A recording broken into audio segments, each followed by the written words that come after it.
a different pond.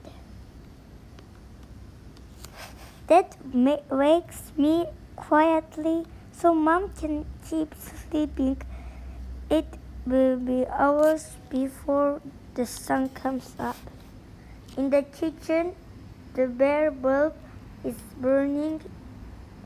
Dad has been up for a while making sandwiches and picking the car. Can I help? I ask. Sure, my dad whispers and hands me the textbox.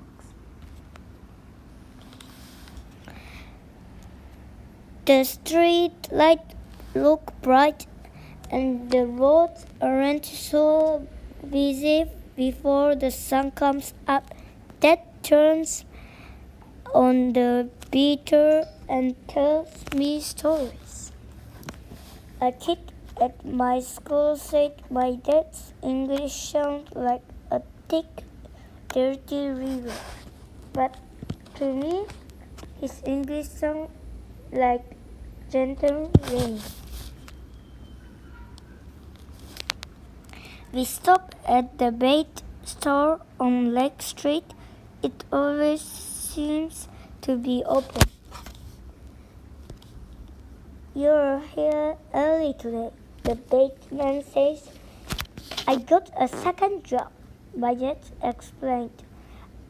I had to work this morning on a Saturday, the baitman asks. My dad nods. I feel the back of minnows move. They swim like silver arrows in my hands.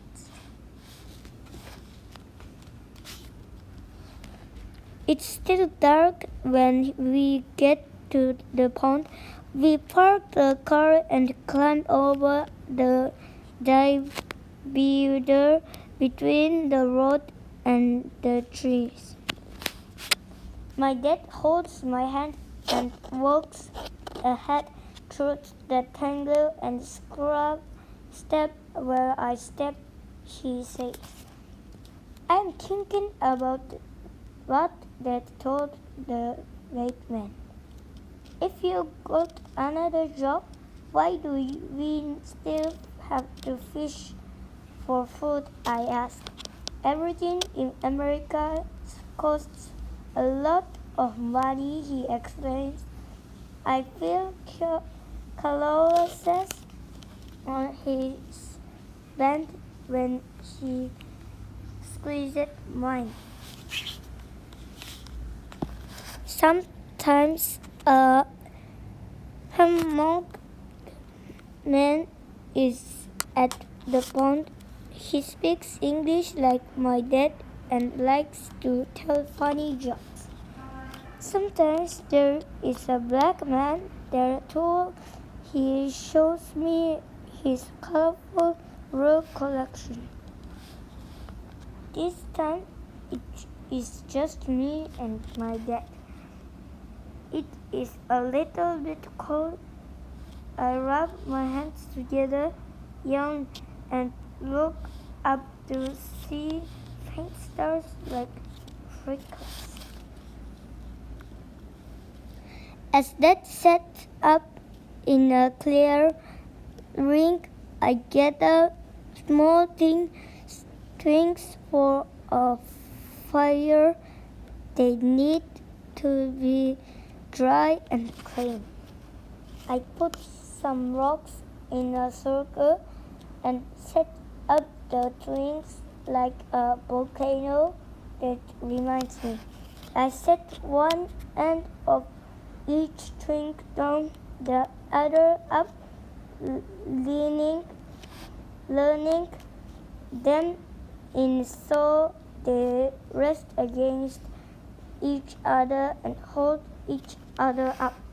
I get it to light with just one match that floats. You want to put a minnow on the book? Dad asks. I want to help, but I shake my head. No, I don't want to hurt that little fish, even if I know it's about to be eaten by a bigger one. My dad smiles. He isn't upset with me. Dad hands me a sandwich called bologna between two pieces of bread. Careful of the spicy stuff, he says.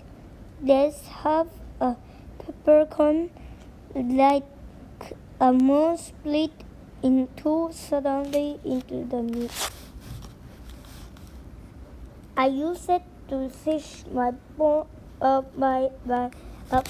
like this one when I was a boy in Vietnam. Dad says, biting into his sandwich.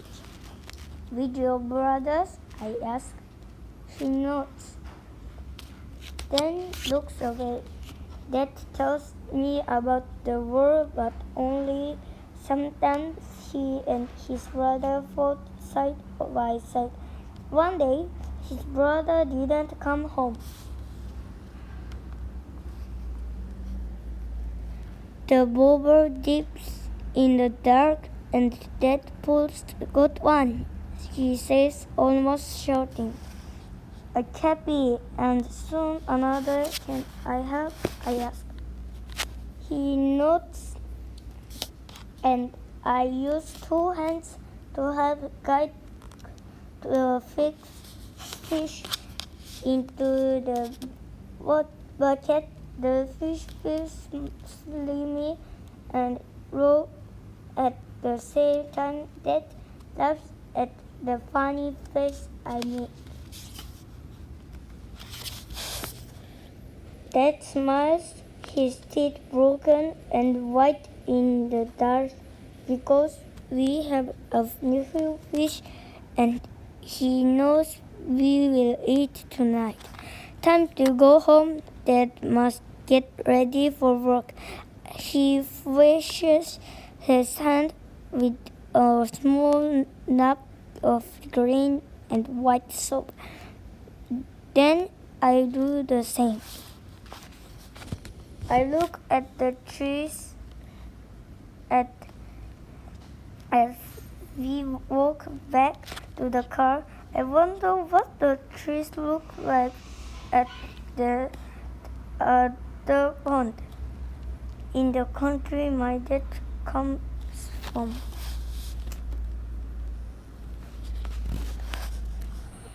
By the time we got home, the sunlight coming through the windows is just a faint tint, blue and gray instead of gold.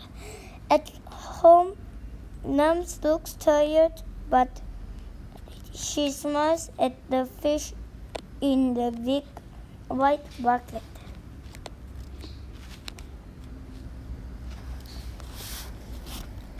My dad changed his clothes and get ready to go to work.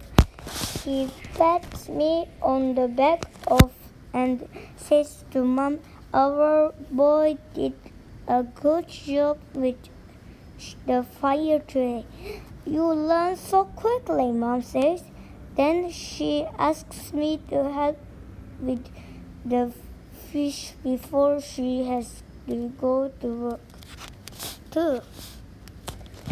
I'm sad that she and Dad must leave, but not too sad. I know that later on they will both come home. "Look after your baby brother, Mom," reminds my brother and sister. She mirrors me. Then she gets on her bike and goes to work. I am not a baby. I think to myself, I haven't catch dinner. Tonight, when we are all home, Dad will put rice in the cooker and Mom will fry the fish on both sides until they are crispy. I will bring over the jar of fish sauce that has sliced on chili pepper and carrots floating on top. At the table, my brothers and sisters will tell me funny stories. Mom will ask about their homework. Dad will nod and smile and eat with his eyes closed. Good fish, he will say to me. And I will smile and nod, and later, when we sleep, we will dream of fish in ravioli.